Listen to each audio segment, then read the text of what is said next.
Hello all, நான் nm சிரஞ்சித். இன்னைக்கு திருக்குறளில் 9வது அதிகாரம் விருந்தோம்பல் என்ற அதிகாரம் தான் பார்க்க போகிறோம்.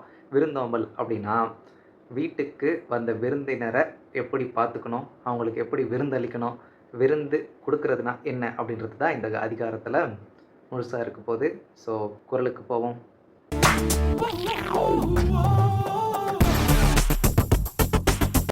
அறத்துப்பால் இல்லற 9ஆம் அதிகாரம் விருந்தோம்பலின் முதல் குறள். இருந்தோம்பி இல்வாழ்வதெல்லாம் விருந்தோம்பி வேளாண்மை செய்தற் பொருட்டு. பொருள்: இவ்வுலகில் இருந்து பொருளை பேணி இல்வாழ்க்கை நடத்துவதெல்லாம் விருந்தினரை போற்றி உதவுதலின் பொருட்டே ஆகும்.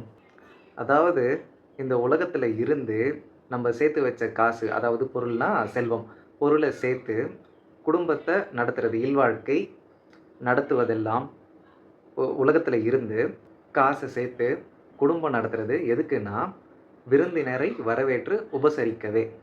இது எல்லாமே ஒரு ஒரு குடும்ப வாழ்க்கை, அதில் சேர்த்து வைக்கிற காசு, இந்த உலகத்தில் இருக்கிறது, இது எல்லாமே எதுக்குன்னா, வீட்டுக்கு வரவங்களுக்கு உணவு அளித்து இன்பம் அளிக்கிறது தான். நம்ம நாமக்கல் கவிஞர் உரையும் பார்ப்போம். வீடு வாசலோடு இருந்து கொண்டு பொருள்களை பாதுகாத்து மனைவி மக்களுடன் குடும்பம் நடத்துவதன் நோக்கமெல்லாம் வீட்டுக்கு வந்தவர்களை உபசரித்து உலகத்துக்கு உபகாரமாக இருப்பதற்காகத்தான். வீடு வாசலோடு இருந்து, குடும்ப குழந்தைங்களோட இருந்து, அதான் மனைவியும் குழந்தைகளும் வைத்து கொண்டு, ஒரு வீட்டையோ வச்சுக்கிட்டு, செல்வமெல்லாம் சேர்த்து வச்சுக்கிட்டு, இதெல்லாம் எதுக்கு இருக்கணும், எதுக்கு இருக்குது அப்படின்னா, வீட்டுக்கு வந்த விருந்தாளிகளை விருந்து போட்டு உதவதான். அப்படி உதவுனா இந்த உலகத்துக்கே உபகாரமாக, அதாவது உதவியாக இருக்கும். விருந்தினர் என்பவர் சொந்தக்காரங்க இல்லை, சொந்தக்காரங்க வேற, விருந்தினர் வேற. விருந்தினர் வந்துட்டு யார் வீட்டுக்கு வந்து உணவு கேட்டாலுமே அவங்களாம் விருந்தினர் தான். விருந்து கொடுக்குறதே விருந்து. ஒருத்தவங்க வீட்டுக்கு, நம்ம வீட்டுக்கு உணவு தேடி வராங்க, உணவை நம்பி இவங்க வீட்டில் சாப்பாடு கொடுப்பாங்கன்னு நம்பி வராங்கன்னா, வீட்டுக்குள்ளே அழைச்சி சாப்பாடு கொடுத்தாலே அது விருந்து தான். ஸோ விருந்தினர் என்பவர் யார் வீட்டிற்கு வந்து உணவு கேட்டாலும் அவர் விருந்தினரே. சொந்தக்காரங்க சுற்றி இருக்கிறவங்க விருந்தினர்னு சொல்ல முடியாது. சொந்தம் வேற, விருந்தினர் வேற. ஸோ வீடு வாசலோடு இருந்துக்கிட்டு குடும்பத்தை நடத்துறது, குழந்தைகளோட, மனைவியோட, இது எல்லாமே எதுக்குன்னா, வீட்டுக்கு வந்த விருந்தாளியை விருந்து கொடுத்து அழகு பார்க்க தான். அப்படி அழகு பார்க்கறது தான் உலகத்துக்கு உதவியாக இருக்கும் என்பதே இந்த குறளின் பொருள். அடுத்த குறள் போவோம். விருந்து புறத்த தாத்தானுண்டால் சாவா மருந்தெனினும் வேண்டற் பாற்றன்று. பொருள்: விருந்தாக வந்தவர் வெளியே சென்றிருக்க தான் மட்டும் உண்ணுதல் சாவா மருந்தாகிய அமிழ்தமே என்றாலும் விரும்பத்தக்கது அன்று. நம்ம ஆல்ரெடி அமிழ்தம்னா என்னென்னு சொல்லியிருப்போம் ப்ரீவியஸ் குறள், அதாவது முன்னாடி இருக்கிற காணொலிகளில். அமிழ்தம் என்பது சாகா வரம் கொடுக்கும் ஒரு மருந்து. ஸோ ஒரு வீட்டுக்கு வந்த விருந்தாளி வீட்டை விட்டு வெளியே போன உடனே வீட்டில் இருக்கிறத ஏதாச்சும் எடுத்து சாப்பிட்டோம் அப்படின்னா அது விரும்பத்தக்கது இல்லை, அது நல்லது இல்லை, அது அமிழ்தமே என்றாலும், அதாவது விருந்தினருக்கு கொடுக்காம அமிர்தமே குடித்தாலும் அது நல்லதுக்கு இல்லை அப்படின்றது தான் இந்த குறளின் பொருள்.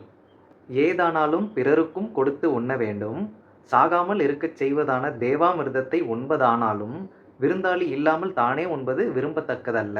ஸோ எதுவாக இருந்தாலும், அது கம்பங்கஞ்சியோ கூழோ என்னவாக இருந்தாலும், அரிசி சாதமோ எதுவாக இருந்தாலும் மற்றவங்களுக்கும் கொடுத்து, அதாவது வீட்டுக்கு வந்த விருந்தாளிக்கு கொடுத்துட்டு சாப்பிடணும். அவங்க சாப்பிட்ட பிறகு தான் நம்ம சாப்பிடணும்.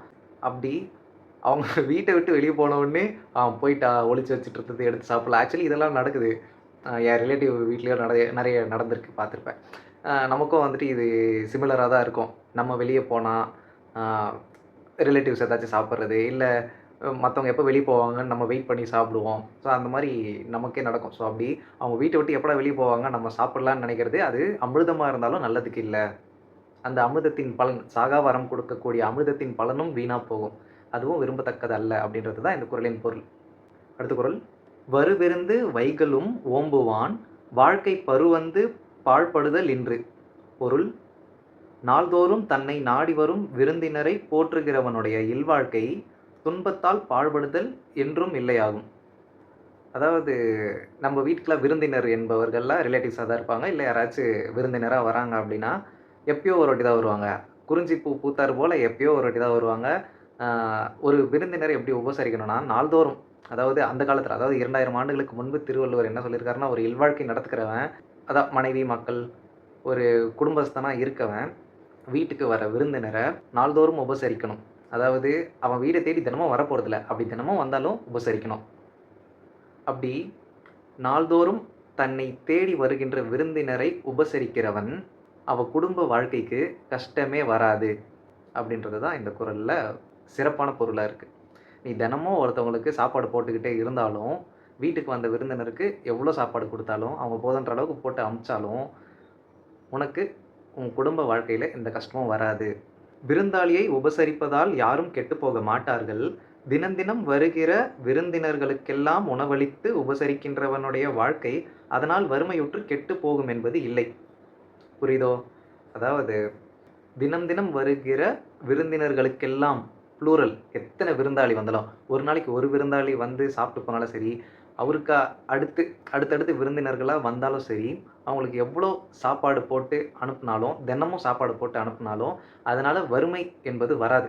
உன் கையில காசு இல்லாம போகாது. அது தானா வந்து சேரும். நீ செய்ற கர்ம பலன். குடுக்குறதுனால யாரும் கெட்டு போமாட்டாங்க. இப்போதைக்கு கலிகாலம். குடுத்தா எல்லாரும் கெட்டு போறதா தான் சொல்றாங்க. ஒருத்தர நம்பி காசு குடுத்தேன், ஒருத்தர நம்பி இது பண்ணேன், கழுத்த அறுத்துட்டான்ற மாரி. ஸோ இந்த காலத்துக்கு இந்த கருத்து உடன்படுமான்னு தெரியல.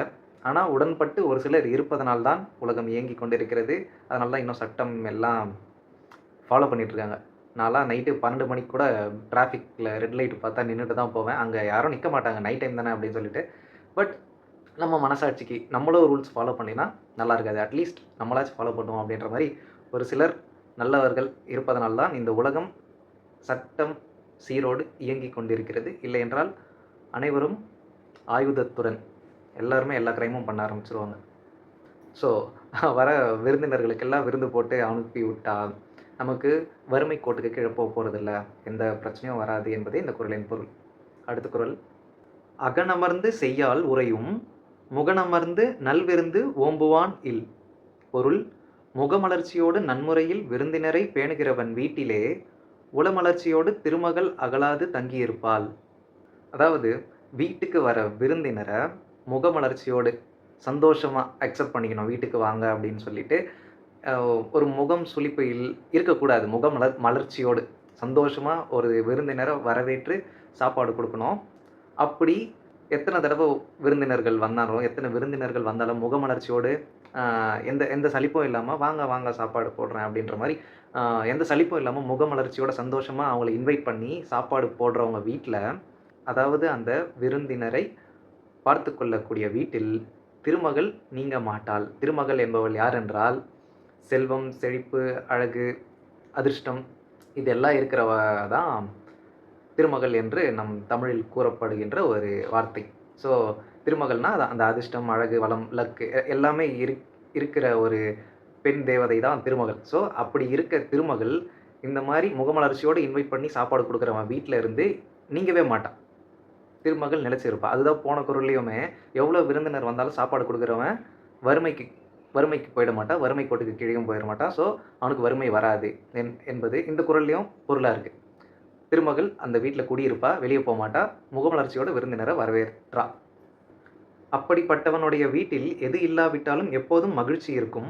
முகமலர்ச்சியோடு தகுதியுடைய விருந்தினர்களை உபசரிக்கிறவனுடைய வீட்டில் மனமகிழ்ச்சியோடு திருமகள் வாசம் செய்வாள்.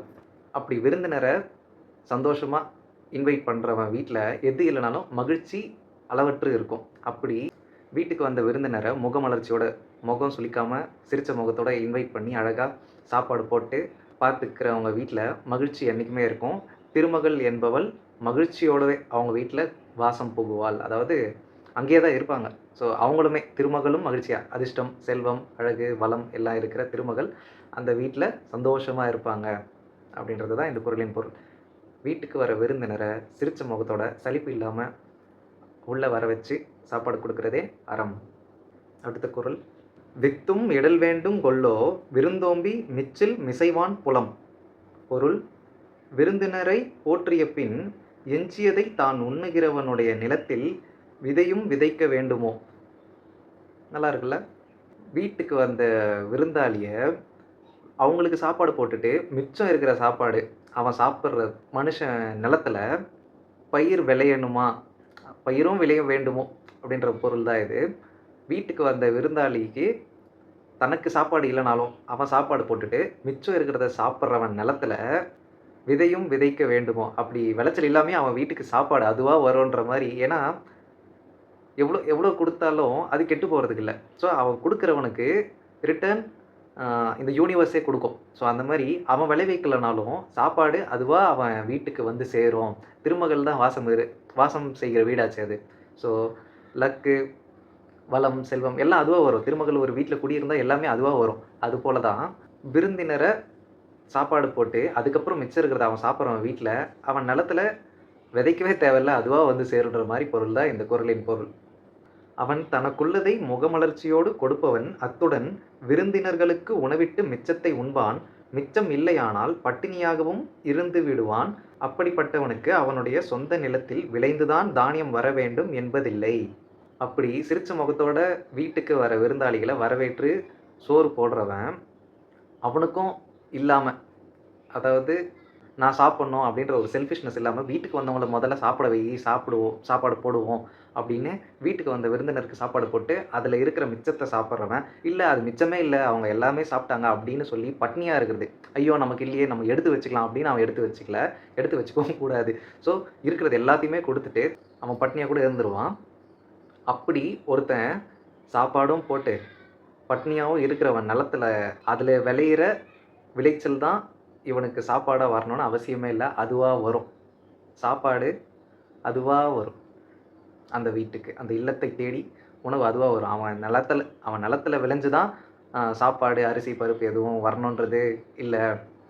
திருமகள் வாசம் செய்கிற வீட்டில் அதுவா வரும் என்பதே இந்த குறளின் பொருள். அடுத்த குறள். செல்விருந்து ஓம்பி வருவிருந்து பார்த்திருப்பான். நல்விருந்து வானத்தவர்க்கு. பொருள். செல்லும் விருந்தினரையும் போற்றி வரும் விருந்தையும் எதிர்பார்த்திருப்பவன் வானத்து தேவர்க்கு நல்ல விருந்தினன் ஆவான். சூப்பரா இருக்குல்ல? அதாவது வீட்டில் சாப்பிட்டு முடிச்சுட்டு போகிற விருந்தினரையும் போற்றி பத்திரமா போங்க, லைக் எல்லாமே சாப்பாடு போட்டுட்டு தான் அனுப்புகிறான். அவங்களுக்கு போதும் அப்படின்னு சொல்லிட்டு தான் சாப்பாடு சாப்பிட்டுட்டு கிளம்புறாங்க.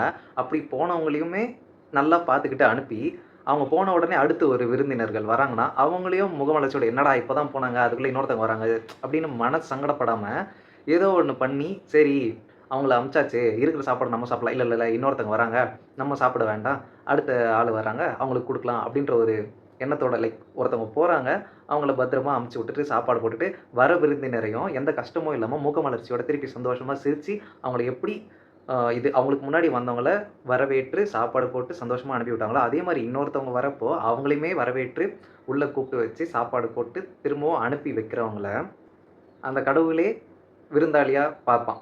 லைக் எப்படின்னா, ஒரு விருந்தினர அனுப்பிச்சுட்டு, இன்னொரு விருந்தினர எதிர்பார்த்துக்கிட்டு, அடுத்த ஆள் எப்படா வருவாங்க, சாப்பாடு குடுக்கலாம் அப்படின்னு நெனச்சு எதிர்பார்த்துட்டு இருக்க ஒரு ஆளுகிட்ட, தெய்வமே அந்த பெர்சன விருந்தினரா வர வைக்கிற மாரி. தெளிவா சொல்றேன். அப்படிப்பட்டவன் எவ்வளவு விருந்தினர்கள் வந்தாலும் வரவேற்பான். வந்திருந்த விருந்தினர்களை உபசரித்து வழி அனுப்பிவிட்டு, மேலும் வரக்கூடிய விருந்தினரை எதிர்பார்த்திருக்கும் மனமுடைய அவனை, தேவர்கள் தமக்கு நல்ல விருந்தாளியாக கொண்டாடுவார்கள். இப்போ புரியுதா? Maybe my choice of words could be wrong. கொஞ்சம் வார்த்தைகள் என்ன வார்த்தை கோர்த்து சொல்கிறதுன்னு தெரியாமல் கொஞ்சம். ஸோ அப்படி எவ்வளோ விருந்தினர்கள் வந்தாலும் அவன் வெயிட்டிங்லேயே இருப்பான். வாங்க வாங்க வாங்க அப்படின்னு சொல்லிட்டு, அதில் ஒரு சந்தோஷம். மற்றவங்களுக்கு சாப்பாடு போட்டு அவங்க பசி ஆறிட்டு போகிறது அது ஒரு சந்தோஷம் ஒரு சிலருக்கு. ஸோ அப்படி வர விருந்தினரை சாப்பாடு போட்டு அனுப்பிட்டு, இன்னும் வரவங்களை எதிர்பார்த்துட்டு இருக்கவனுக்கு கடவுளே அவனை விருந்தாளியாக வச்சுக்க பார்ப்பாங்க. வாப்பா உனக்கு இந்த மாதிரி கீழ் உலகத்தில் நீ எத்தனையோ பேருக்கு சாப்பாடு போட்ட. ஸோ ஒரு விருந்தினரை நம்ம எப்படி பார்த்துக்குவோம், அவங்களுக்கு ஒரு அன்கம்ஃபர்டபுள் எதுவும் இல்லாமல் கம்ஃபர்டபுளாக உங்கள் வீடு மாதிரி இருங்க, என்ன வேணுமோ கேளுங்க, அதை வச்சுக்கோங்க இதை வச்சுக்கோங்க, நம்ம எல்லாமே உபசரிப்போம்ல, அந்த மாதிரி கடவுளே வந்துட்டு ஒரு பர்சனை உபசரிப்பாங்க. வா வா நல்லா நல்லா சாப்பிடு, சந்தோஷமாக சாப்பிடு, இது உன் வீடு மாதிரி நல்லா ஒரு ஜாலியாக இரு, வைபாக இரு அப்படின்ற மாதிரி கடவுளே அவனை விருந்தாளியாக கூப்பிடலாம் வச்சுக்கலாம் அப்படின்ற மாதிரி அவனை அவனை அப்படி பார்த்துக்குவாங்க. ஸோ அதுக்கு கடவுளே ஒருத்தனை விருந்தாளியாக வர வைக்கணும் அப்படின்னா, அவன் வர விருந்தினர்களை நல்லா போற்றி, அதாவது சாப்பாடு போட்டு நல்லா பார்த்துக்கிட்டு, அடுத்த விருந்தினர் எப்போ வருவாங்கன்னு எதிர்பார்த்து கொண்டும் இருக்க வேண்டும். அவர்களுக்கும் உணவளிக்க வேண்டும். அப்படி இருக்கிறவனுக்கு தான் தேவர்களே அவனை விருந்தாளியாக வச்சுக்க பார்ப்பாங்க. அடுத்த குறள் போவோம். இணை துணை தென்பதொன்றில்லை விருந்தின் துணை துணை வேள்வி பயன். பொருள். விருந்தோம்பலாகிய வேள்வியின் பயன் இன்ன அளவினது என்று கூறத்தக்கது அன்று. அது விருந்தினரின் தகுதிக்கு ஏற்ற அளவினது ஆகும். விருந்திடுதல் என்பது பெருஞ்செலவு செய்து உயர்ந்த உண்டிகள் செய்வதல்ல. விருந்திடுவதற்கு இவ்வளவு அவ்வளவு என்ற கணக்கில்லை. எந்த அளவுக்கு செய்தாலும் அந்த அளவுக்கு நல்ல காரியம் செய்த பலன் உண்டு. அதாவது விருந்து கொடுக்கறதுனா ஒன்றும் பெருஞ்செலவு செஞ்சு உயர்ந்த உண்டிகள் செய்வதில்லை. உண்டினா அந்த பிக்கி பேங்க் காசு போடுற உண்டின்னு நினைக்காதீங்க. உண்டி என்றால் உணவு. ஸோ விருந்து கொடுக்கறதுனா ஒரு ஃபீஸ்ட் மாதிரி, ராஜா வைக்கிற மாதிரி ஃபீஸ்ட் மட்டுமே. அது விருந்து இல்லை. விருந்து கொடுக்கறதுக்கு இவ்வளவு அவ்வளவுன்னு பார்க்கக்கூடாது. நம்மளால் எவ்வளோ முடியுமோ அவ்வளோ பண்ணுறதே போதும். உன் கையில் அரிசி தான் இருக்குன்னா சாதம் வடிச்சு கொடு. கோதுமை இருக்குன்னா கோதுமை தோசையோ இல்லை கோதுமையில் சம்திங் ஏதோ ஒன்று செஞ்சு கொடு. கெவுரு இருக்கா கேழ்வரகு கூழ், கேழ்வரகு கஞ்சி, அந்த மாதிரி இருக்கிறத வச்சு தான் நம்மளால் ஒருத்தருக்கு விருந்து கொடுக்க முடியும். நம்ம வந்துட்டு அறுசுவை உணவுன்னு சொல்லிட்டு விருந்தினர் வந்திருக்காங்க நம்மக்கிட்ட இல்லாததெல்லாம் வச்சு ஒரு ராஜபோக சைஸ் எல்லாம் விருந்து வைக்கிறது விருந்து இல்லை. உன்னால் முடிஞ்சது செய்கிறது தான் விருந்து. ஸோ நீ எவ்வளோக்கு எவ்வளோ விருந்து செய்கிறியோ இந்த அளவுக்கு செஞ்சால் அந்த அளவுக்கு நல்ல காரியம் திரும்ப ரிட்டர்ன் வரும். கர்மா மாதிரி. If you do something you will get that back. இந்த அளவுக்கு சாப்பாடு போடுறோம், உங்ககிட்ட இருக்கிற எல்லாத்தையுமே கொண்டு நீ ஒருத்தவங்களுக்கு சாப்பாடு போடுறோன்னா, ஸோ இந்த யூனிவர்ஸ் உனக்கு வந்துட்டு ரிட்டர்ன் கொடுக்கும். நீ எந்த அளவுக்கு பண்ணியிருக்கியோ அந்த அளவுக்கு உன்னோட பெரும் மனதின் அளவிற்கு தகுந்த சன்மானம் கிடைக்கும். விருந்து கொடுக்கறதுக்கு இந்த அளவு அந்த அளவுன்னெலாம் இல்லை. எந்த அளவுக்கு வேணாலும் கொடுக்கலாம். உன்னால் முடிஞ்சதை கொடுக்கறது பெஸ்ட்டு. ஸோ நீ எந்த அளவுக்கு ஒருத்தவங்களுக்கு விருந்து அளிக்கிறியோ அந்த அளவுக்கு உனக்கு ரிட்டர்ன் கிடைக்கும். அந்த அளவுக்கு நல்ல காரியம் செஞ்ச மாதிரி தான். அடுத்த குறள் போவோம். பிரிந்தோம்பி பற்றற்றேம் என்பர் விருந்தோம்பி வேள்வி தலைப்படாதார். பொருளை வருத்தத்தோடு காத்து அது போய்விட்ட போது தாம் பற்றில்லாதவர் என்பவர்கள் விருந்தை பேணி அந்த வேள்வியில் ஈடுபடாதவரே ஆவர். புரியுதா? வர விருந்தாளிகளுக்கு சோறு போடாமல் அனுப்புறவனுங்களை பற்றி இதில் இருக்கு. டீட்டெயிலாக சொல்கிறேன். இல்லறம் நடத்தி விருந்தோம்புவதே ஒரு தவம். வீட்டோடு இருந்து விருந்தினரை உபசரிக்கும் நல்ல காரியத்தை செய்ய தெரியாதவர்கள்தாம் ஆசைகளை எல்லாம் விட்டுவிட்டோம் என்று மிகவும் கடினமான துறவரத்தை மேற்கொண்டு நோன்பு காப்பார்கள். அதாவது நம்ம நீத்தார் பெருமைன்ற 3வது அதிகாரத்தில் பார்த்துருப்போம். அதாவது துறவரம் என்பது என்ன அப்படின்னு சொல்லிட்டு. இதுக்கப்புறமா இருக்குது. இப்போ இல்லறையியல் பார்த்துட்ருக்கோம். துறவரையியலில் பின்னாடி பார்ப்போம் துறவரம் என்பது யாது என்று. ஸோ ஒரு குடும்பம் நடத்துகிறதே தவம் தான். ஒரு மனைவி குழந்தைகள் அது வந்துட்டு இல்வாழ்க்கை அதிகாரத்தில் பார்த்துருப்போம். அதுவே ஒரு மாதவம், அதுவே ஒரு பெரிய தவம் தான். அந்த மாதிரி ஒரு தவம் இருக்கிறது விருந்தினர்களை உபசரிக்க தான். ஸோ அப்படி அவங்களால உபசரிக்க முடியாதவங்க தான் எனக்கு எந்த ஆசையும் இல்லை அப்படின்னு சொல்லிட்டு கடினமான துறவரம் மேற்கொள்வது. எனக்கு எந்த ஆசையும் இல்லை, எனக்கு எதுவும் வேணாம், எனக்கு எது மேலேயும் இன்ட்ரெஸ்ட் கிடையாது, ஸோ நான் வந்துட்டு துறவரம் போகிறேன், எனக்கு வந்துட்டு நான் சாமியாராக போகிறேன்ற மாதிரி எல்லாத்தையும் இழந்து எது மேலேயும் ஆசை இல்லாமல் ஸோ கஷ்டப்படணும். அதில் துறவரம் என்பதே கடினம். அப்படி கஷ்டப்பட்டு நீ துறவரம் இருக்கிறவங்க யாருன்னா இந்த வீட்டு தேடி வந்தவங்களுக்கு சாப்பாடு போட முடியாதவங்க தான். ஸோ வீட்டுக்கு வந்த விருந்தாளிகளை சாப்பாடு போட்டு பார்த்துக்க முடியாதவங்க தான் இந்த கஷ்டமான துறவரம்லாம் போவாங்க. வீட்டுக்கு வர விருந்தாளிகளை குடும்பத்தோடு சந்தோஷமாக அழைச்சி சாப்பாடு போடுறவங்களுக்கு அதுவே பெரும் தவம். ஸோ ஒரு குடும்பத்தோடவே இருக்கலாம், மனைவி இருக்கலாம், குழந்தைகள் இருக்கலாம், வர விருந்தினரை சாப்பாடு போட்டு சந்தோஷமாக பார்த்துக்கிட்டா அதுவே தவம் மேற்கொள்வதற்கு சமானம். அப்படி ஒருத்தன் துறவியாக போய் தான் கஷ்டப்பட்டு தவம் இருந்து அவனுக்கு கிடைக்கிற பலனை விட இதுவே அந்த பலன் கொடுக்கும் அப்படின்றது தான் இந்த குறளின் பொருள். அப்படி வீட்டுக்கு வந்து விருந்தாளியை பார்த்துக்க முடியாதவங்க தான் சாமியாராக போகிறாங்க, வீட்டுக்கு வரவங்களை பார்த்துக்கிறவங்களுக்கெல்லாம் புண்ணியம் வீட்டிலே கிடைக்கும் அப்படின்றது தான் இந்த குறளின் பொருள். அடுத்த குறள். உடைமையுள் இன்மை விருந்தோம்பல் ஓம்பா மடமை மடவார்க்கண் உண்டு. பொருள் உடைமையுள்ளும் இல்லாமை என்பது விருந்தோம்பலை பேணாத மடமையே, அது அறிவற்றவரிடமே உள்ளதாகும். விருந்தோம்ப பணக்காரராக இருக்க வேண்டும் என்பதில்லை. ஆனால் பணம் இருந்தும் விருந்தோம்பா விட்டால் விருந்தினரை உபசரிக்காதவர்கள் பணக்காரராக இருந்தாலும் அவர்கள் தரித்திரர்கள்தாம். அவர்களுக்கு முட்டாள்தனம்தான் மிச்சம். விருந்தினரை வரவேற்று உணவு கொடுக்க பணக்காரராக இருக்க தேவையில்லை. அதாவது நீ பணக்காரனாக இருந்தால் தான் நீ வர விருந்தினர்களுக்கெல்லாம் சாப்பாடு போடணுன்றது அவசியம் இல்லை. உங்ககிட்ட இருக்கிறத நீ செஞ்சாலே போதும். ஸோ அப்படி பணக்காராக இருந்தும் நீ வந்துட்டு ஒருத்தவங்களுக்கு செலவு பண்ணலன்னா நீ வந்துட்டு முட்டாள். அது வந்துட்டு ஒரு முட்டாள்தனம். இருந்தும் விருந்தினரை வரவேற்று உணவு கொடுக்காமல் இருப்பது ஒரு மடத்தனம். அதான் விருந்து கொடுக்க பணக்காரராக இருக்க தேவையில்ல. அப்படி பணம் இருந்தால் விருந்து கொடுக்கல அப்படின்னா அவன் தரித்திரக்காரன் தான். ஸோ அவனுக்கு வந்துட்டு எந்த நல்லதும் நடக்காது. அதாவது திருமகள் வீடில் குடியிருக்க மாட்டான். சகல செல்வம் அதெல்லாம் அதுவாக கரைஞ்சு போயிடும். திருமகள் இல்லாத வீட்டில் எதுவும் நிலைக்காது. ஸோ அந்த மாதிரி பணம் இருந்தும் ஒருத்தனால் விருந்தினரை பார்த்துக்க முடியல அப்படின்றப்போ அவன்கிட்ட இருக்கிறது வெறும் தரித்திரம் மட்டும்தான். ப்ளஸ் அவனுக்கு மிச்சமாக இருக்க போகிறதே அவனோட முட்டாள்தனம் மட்டும்தான். மடத்தனமாக இருக்கிற காசை செலவு பண்ணாமல் மனம் வராமல் இருக்கிறவன் ஒரு முட்டாள் அப்படின்றது தான் இந்த குறளின் பொருள். அடுத்த குறள் விருந்தோம்பலின் இறுதி குறள். மோப்பக் குழையும் அனிச்சம் முகந்தெரிந்து நோக்கக் குழையும் விருந்து. பொருள்: அனிச்ச மலர் மோந்தவுடனே வாடிவிடும், முகம் மாறுபட்டு நோக்கிய உடனே விருந்தினரும் உள்ளம் வாடி விடுவார்கள். அதாவது அனிச்சம் பூன்னு ஒரு பூ இருக்குது. அனிச்ச மலர் எப்படின்னா, அதை கிட்ட போயிட்டு மோந்து பார்த்தா ஒன்ஸ் அது ஸ்மெல்லு நம்ம ஸ்மெல் பண்ணிட்டா அந்த பூ வாடி போயிடும் உடனே. அந்த டச் மீ நாட் பிளான்ட்டு தொட்டா சினுங்கி இருக்குல்ல, தொட்ட உடனே சுருங்கிடும். அது இலை நல்லா வைடாக ஸ்ப்ரெட்டாக இருக்கும், தொட்ட உடனே சுருங்கி போயிடும் ஸ்லிம்மாக. அந்த மாதிரி அனிச்சம் பூவோட வாசத்தை முகர்ந்து பார்த்தா அது வாடி போயிடும். அந்த மாதிரி வீட்டுக்கு வந்த விருந்தினரை லைட்டாக முகம் சலித்து பார்த்தாலும், முகம் கோணி பார்த்தாலும், சிரித்த முகத்தோடு அல்லாமல் ஒரு மாதிரி முகம் சுளிக்க அந்த வரவேற்றாலோ இல்லை அவங்கள கூப்பிட்டு வச்சதுக்கப்புறம் முகம் சலித்தாலோ அந்த விருந்தினரோட மனமும் வாடி போகும்.